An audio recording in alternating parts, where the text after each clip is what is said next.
मेरी उम्र 17 वर्ष है। आगे क्या?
महाराज जी, जब ऑपरेशन सिंदूर पुंछ रजौरी में चल रहा था हम भी वहीं थे।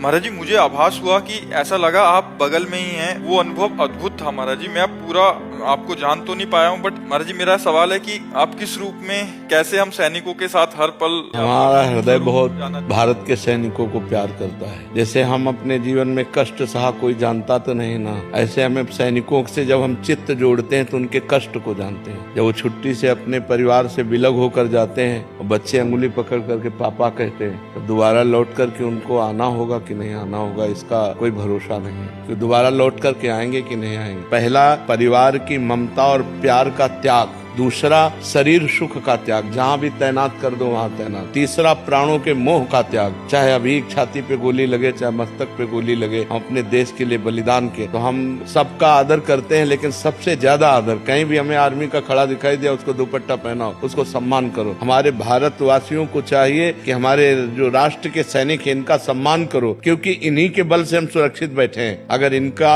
सुरक्षा कवच न हो तो हम चैन से सो नहीं सकते। हाँ, हमारा हृदय आप लोगों को बहुत प्यार करता है। तो हम शरीर से तो भले आपके साथ नहीं, लेकिन मन से आपके साथ हैं, आत्मा से आपके साथ हैं, हृदय से आपके साथ हैं। और हम अपने भारत के जितने भी सैनिक हैं सब स्वस्थ रहें, प्रसन्न रहें, ऐसा आशीर्वाद देते हैं, ऐसा भाव करते हैं।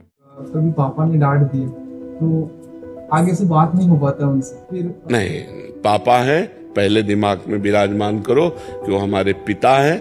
वो डांटने के बाद भी हमें पैर छूना चाहिए। मन करता है कि एक बार सामने से एक बार वो कर दे तो फिर गले लग जाने। नहीं, वो नहीं, हम करेंगे।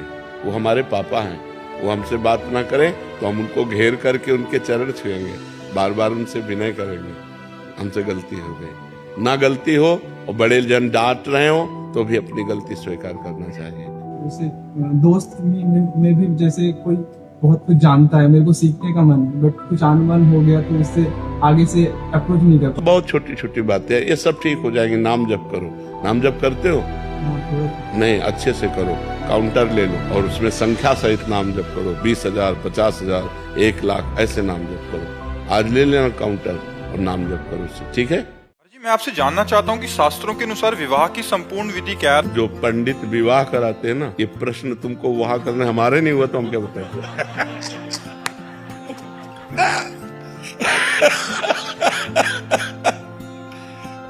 अब उससे पूछ रहे विवाह की विधि जिससे कभी विवाह नहीं हुआ। भाई उस पंडित से पूछो जो रोज विवाह करवाता है, जिसका विवाह हुआ है। हम इतना जरूर कहते हैं कि भगवान से प्रार्थना करो कि जीवन साथी पवित्र मिल जाए।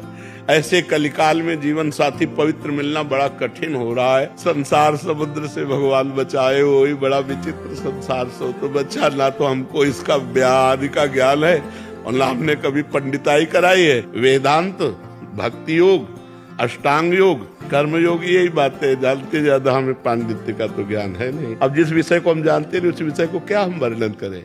राधे राधे राधे हम कर रहे हैं पर मन का कुछ हो नहीं रहा है। ऐसा कैसे, कैसी बात कह दी? किसी भी डिपार्टमेंट में कहीं भी हर बात राधा नाम जय बोलवा रहा है। कैसी बात कर रहे हो? हर जगह जय करो, गलत आचरण, और थोड़ा बार नाम जप कर लो तो कैसे बात बनेगी? भगवान और भगवान के नाम पर अविश्वास, ये तो मतलब हमारे लिए बहुत आसानी हो जाएगा, क्योंकि हम इसी से जी रहे हैं, हम इसी से चल रहे हैं। तुम आज नाम जप करना शुरू करिए, हम बचपन से नाम जप का एक एक कदम पर उसका परिणाम देखते चले आ रहे हैं। 20 साल हो गए किडनी खराब हुई, कई वर्ष से डायलिसिस चल रहा है। हम तुम्हें बीमार नजर आते तो किस राधा नाम के बल से, राधा नाम के बल से हम तुम्हारे सामने बैठे गरज रहे हैं। राधा नाम को हम जैसे कहते हैं वैसे जप करके देखो, अभी आनंद आ जाए। और रात दिन राधा नाम जप करो, चाह ही खत्म हो जाएगी, चाह ही खत्म हो जाएगी। इतना ओवर हो जाएगा कि हम मांगने लायक ही नहीं रह गए। हम उसी को जीवन जी रहे हैं ना, उसी से जी रहे हैं, और ऐसे नहीं जी रहे हैं बहुत बादशाह की तरह जी रहे हैं। तो हमारे जीवन को क्या समझते हो? हम दुखी थोड़ी है।